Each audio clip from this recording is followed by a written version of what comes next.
The Minnesota Timberwolves defeated the Golden State Warriors 117 to 93 to even up the series 1-1 in game 2. This game I felt was pretty much decided by the end of the first quarter.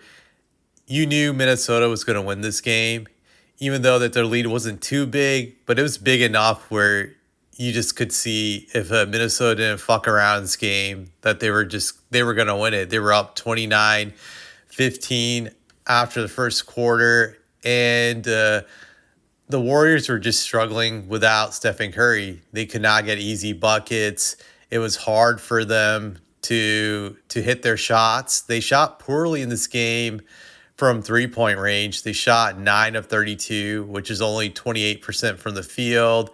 And overall, they shot 44.7% from the field. So I would say that's not too bad, but they still struggled in the sense that Minnesota shot 50.6% overall from the field and 43.2 from three. But that was the biggest thing in this game, was that Minnesota asserted themselves from the beginning. They played like a desperate team that needed to win a game. And I think they just didn't want to fall in the same situation as the Cavs and the Celtics are in right now to be down 0-2 and having to go on the road for game 3 and 4. So they took themselves out of a very dangerous situation in the sense that if they went down 0-2 to the Warriors, even without Stephen Curry, you're playing Russian roulette in the sense that you could lose one of those two games in Golden State. So that could put you in a 3-1 bind or even possibly getting swept. You just never know. That's how risky it is when you're in those situations. So I'll give them credit. They played with a sense of urgency from the beginning. There was a brief scare in the game when Anthony Edwards landed on the ground, and I think it was after a layup attempt where he couldn't finish properly. I can't remember if it was a layup or a rebound, but he fell on the ground. The Warriors' big man, Trace Jackson Davis, stepped on his ankle, tweaking it. It looked bad. He was just sitting there. But for me, the encouraging sign was when he got up, he could walk on it. Usually, if you can walk on your ankle, it's not that bad. If you can't put any pressure on it, then it's really bad. But he was able to walk. He was limping a little bit, but still able to put pressure. And then he came back immediately after halftime, and he was good. What was interesting during that time when he was not with the Wolves for I think the 4 or 5 minute stretch in the second quarter, the Wolves actually pushed their lead. And I think they were at one point up by 22 without Edwards on the court. They actually played better as a team, which I think is very encouraging in the sense that they were able to score buckets without him. They were moving the ball around. These other guys got confidence. You saw guys like DiVincenzo hitting threes, and just guys like Jay McDaniels hitting their shots, along with Julius Randle. Julius Randle really asserted himself once Anthony Edwards went out during that stretch. He started to play really great, and he finished the game with a great game, 24 points on 10 of 17 shooting, 11 assists, 7 rebounds. So that was the best game Julius Randle has had so far in the series. Maybe the playoffs, to be honest. I would say Anthony Edwards, he had a good game. If you look at the plus minus, he had the best plus minus stat out of all his teammates. He finished the game 20 points on 6 of 13 shooting. He didn't shoot well at the start, but then he started to shoot better as the game progressed. He had 9 rebounds, 5 assists, 3 steals, 1 block, 1 turnover. So it was a good game, but I wouldn't say a great game.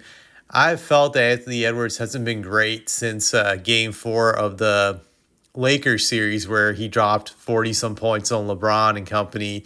Ever since that game, he's been bad offensively when it came to scoring. I would say game 5 of the Lakers series and game 1 of this series. So he's been bad for 2 straight games. Tonight, I think he broke out of that funk. But I just feel there's going to come a time in the series where Anthony Edwards is going to have to be great for this team to win. He's going to have to really, really be dominant. That's what I'm waiting to see from him in the series. He's going to have to take over eventually. There's going to be a game where it gets very close, where they're going to need him to just assert himself and just score over 30 or more, or maybe even 40. It could come down to that That's what I'm waiting to see. I'm waiting to see him have a game where he explodes like that. That's what I want to see. And I think eventually there'll be a moment where he'll have to rise to the occasion. I hope he can, to be honest. I would like to see it, but that's what I'm waiting for. I would say at least tonight he had a good game. Hopefully that's an encouraging sign that he's priming himself up to dominate the next game or two in Golden State in the Bay Area. I'm hopeful for that. The one bad thing I saw in this game was when in the third quarter the Timberwolves played stupidly, and to me it was just strange because they go up by 20 some points when Anthony Edwards is not in the game, and then when he comes back out of halftime to start the third quarter with them, they're just fucking around in this game, and they start getting complacent, just doing stupid stuff. Warriors go on a run. They cut down the lead to 7, and you're thinking like this is going to be like a Boston Celtics like meltdown. But the Timberwolves calmly recollected themselves, took control of the game, and just built the lead immediately back up to 20 some points. That's what I'm concerned about with this team. This team has like mental lapses where they become complacent, they get too comfortable, they take their foot off the gas pedal. They can't continue to be like this in this series, especially against the Warriors. They have to keep the foot on the gas pedal and never let up against this team. A few mistakes here, a few mistakes there, suddenly the Warriors can get back in any game due to their three-point shooting.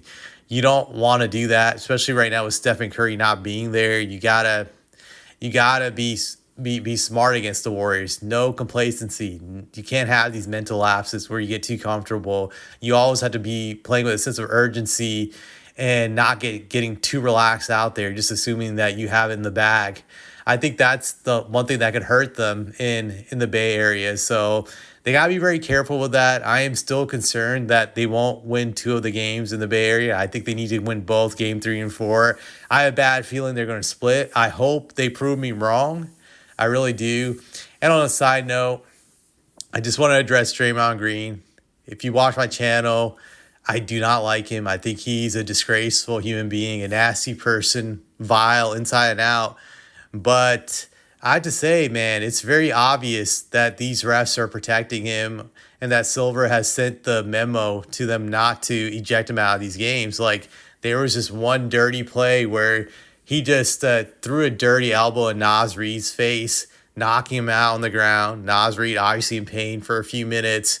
And the refs then had to review it. But one thing that caught my attention when they talked about this during the game, they put up some stats saying that Draymond Green was, I think, 2 flagrant fouls away from getting a suspension, while he's like, I think he was like 4 technical fouls away from getting suspension. So I knew immediately they were not going to call a flagrant on Draymond on that play, because I was thinking in my mind, well, if you call it flagrant, then he's only 1 flagrant foul away from getting suspended. But if you call a technical on him, I think he's like 3 or 4 technicals away from getting suspended. So obviously the league wants to protect him. So these refs are going to call a technical foul on him instead of a flagrant when he should be called for a flagrant.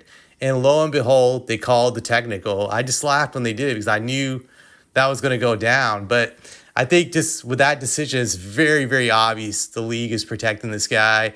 And to me, it's just like a clown show, because after he gets that technical, he gets emotional and starts just cursing out the refs, running up to them, trying to start shit with them, and they just don't do anything. Silver is a fucking cuck. He's given Draymond a huge leash to be a dumb animal out there. I swear, just this guy is allowed to do stuff that other players are not allowed to do so, and it's because Silver wants the Warriors to advance badly in the worst way. Draymond benefits from being part of the Warriors machine, mainly the Stephen Curry marketing machine that he's attached to him, and because he's attached to him by the hip, he's protected. And that always drives me nuts, but it was very obvious. I really hope the Wolves can put the Warriors in a bad situation, like they're down 3-1, because I think Draymond is on the verge of doing something stupid.